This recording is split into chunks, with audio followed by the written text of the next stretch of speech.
It's a mushroom paradise here. This is not an identification video though, but I just wanted to show you a couple of mushrooms that I found around here. I'm in a lovely grassy, mossy oak woodland. There is a silver birch over there as well. Down here we have a mushroom that's beautiful, I think, but not one to eat. This is a sulphur tuft.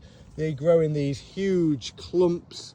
Although they look like they're growing out of the ground, they will be growing out of dead wood.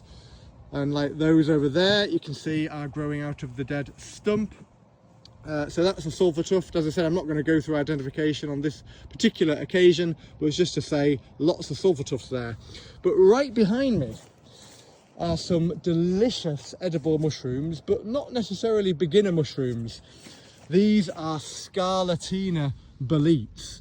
They must be cooked before consumption, but they are one of the nicest mushrooms in the world, I think, once they are cooked. They are delicious. They are as good, easily, as a porcini, easily. But as I said, they do potentially have one in particular toxic lookalike called the Satan's bolete. I have done videos on a lot of these mushrooms before from an identification point of view, but you can see another one there. I think there was one just up there as well, actually. Yeah, look at that one. Quite a big one there, another Scarlatina bolete, another one there. And even as we go along here, there's almost like a little line of them, slightly smaller ones, but it shows how they're just coming out and they're growing in this lovely line, lovely cluster of Scarlatina boletes there. So then we'll carry on a little bit further, and I found over here porcini, what we call the penny bun in the UK. So this is obviously being beheaded by either an animal or someone else, probably an animal I would guess.